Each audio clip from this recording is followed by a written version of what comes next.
Why is this happening? Yeah. So what we haven't seen is a change in police work. Police work is the same as it ever was.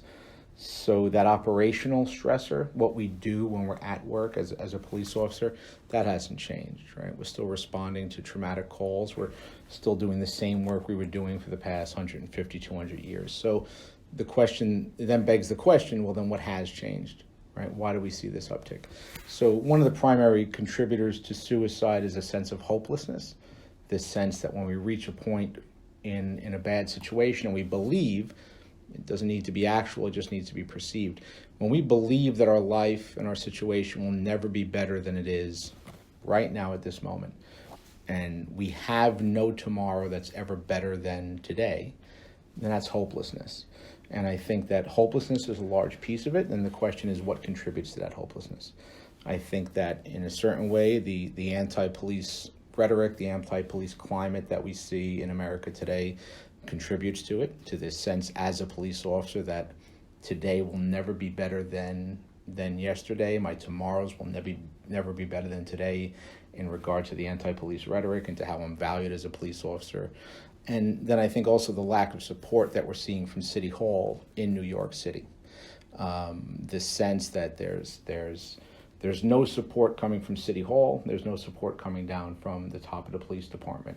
I think, and certainly we saw suicides prior to the Pantaleo ruling, but I think the Pantaleo ruling is sort of illustrative of what we see in police work in New York City today. This idea that if you take action, you will not be supported, right? And then we see that illustrated and acted out in the water dousing incidents.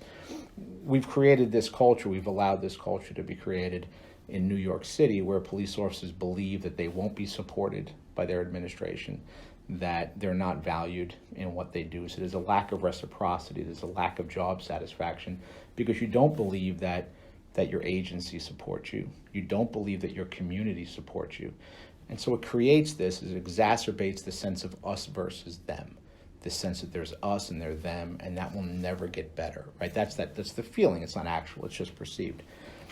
When you come to work every day and you believe that, it contributes to that sense of hopelessness. Then when you add into it all the other stressors that are unique and normal to police work, the operational stress of what we do and what we see on our calls for service, the organizational stress of having our agency not supporting us and not being there, having the design of wellness policies in the NYPD being punitive in nature. So there's not much distinction in the NYPD between how their mental health and their wellness policies are designed and how their disciplinary policies are designed. So certainly they fall underneath different patrol guide procedures, but they're designed in the same mindset. They're designed from a punitive model. The NYPD, like many law enforcement agencies and departments, is a totalitarian organization. It's an autocratic organization. Whoever's at the top of the chain decides the rules. And so when you don't have mental health professionals writing and informing and advising on implementing and overseeing the mental health policies, it doesn't make any sense. I wouldn't think to tell another professional how to do their job. But law enforcement agencies, because they're autocratic, they believe in telling mental health professionals how to do their job. It makes no sense. So the NYPD does certain things as absolute experts. They're the top of their game in regard to certain things. But they lack the ability to recognize when they're not the top of their game in certain things. And they're not the top of their game in regard to mental health and wellness policies. They need to step aside. They need to allow mental health professionals to come in, root and branch, rip up their existing mental health and wellness policies, do a complete 180-degree paradigm shift into how those mental health policies are designed, and allow mental health professionals who operate outside of the chain of command to implement and execute and oversee those policies. And I think it's so multivariable that it's hard to answer that in one specific answer as to why we're seeing this. If an officer sees a therapist now, does that hurt his or her career? Is it counterproductive to their career? It can be if the department finds out about it. So unfortunately, there was a policy shift around 3 years ago. It was 2016, 2017.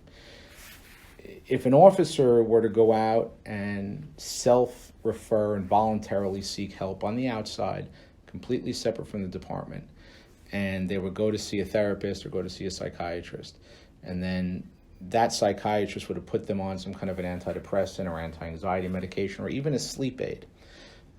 The policy has shifted now that if the department becomes aware that that officer is on that pharmaceutical, whatever it might be, they automatically get referred to the psychological evaluation unit.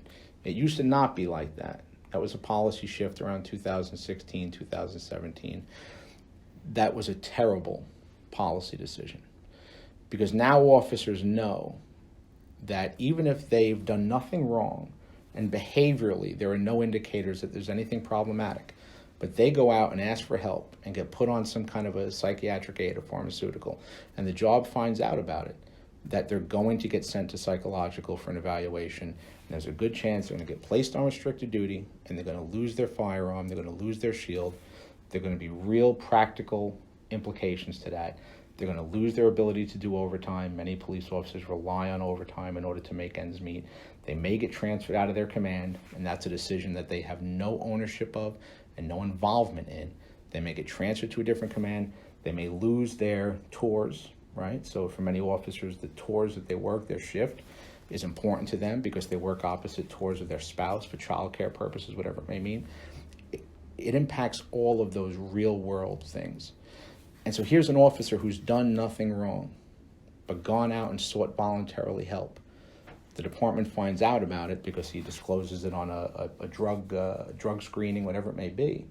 He gets sent to psych evaluation, loses his gun, loses his shield, and has all these other real world implications. That's a terrible policy. What the job needs to do is you want to incentivize voluntary self-referrals. You want to incentivize an officer who's having problems to come forward and say, I need help, I can no longer safely and effectively do my job, and I'm asking for help. And for them to be able to do that without punishment, without fear of consequences. As long as you're designing your wellness policies in the same way that you're designing your disciplinary policies, no one's going to come forward and ask for help. There are also places, for example, in the suicide of Officer Echeverria recently, he had family members reaching out to the department, actively seeking help for him, letting the department know this officer is not well, he's not safe, and those cries were ignored. Until wellness needs are fully embraced and seen as opposite of disciplinary needs, as long as you're seeing your employees as liabilities and risks and not seeing them as human beings that have wellness needs, you're going to fail every time. Every time. So now let me ask you the abbreviated version, as short as possible, while not missing any of your key points. Yes. Why are officers killing themselves now? Yeah. So I think it's a combination of variables. I think the sense of hopelessness has creeped into the NYPD. I think there's a real feeling of hopelessness among the rank and file. Hopelessness that your agency does not support you. Hopelessness that you're not able to go out and seek help voluntarily and not have it count as a consequence against you, have a punishment against you. This general sort of anti-police climate that we exist in. I think all of those things have come together and funneled into a real problematic situation. And that's what I think we're seeing the product of today. So is the department trying to take a step in the right direction now? We can call things Band-Aids on bullet holes, right? So you don't put a Band-Aid on a bullet hole. It might cover the wound. It might make it look like you're applying some kind of first aid, but in fact what you're doing is wholly ineffective. So things that are being done right now are basically Band-Aids on bullet holes. This concept of training. If training were the answer to suicide reduction, the NYPD would have exactly 0 suicides a year. The NYPD is one of the most highly trained agencies in the entire country. If training were the answer, we'd have no suicides.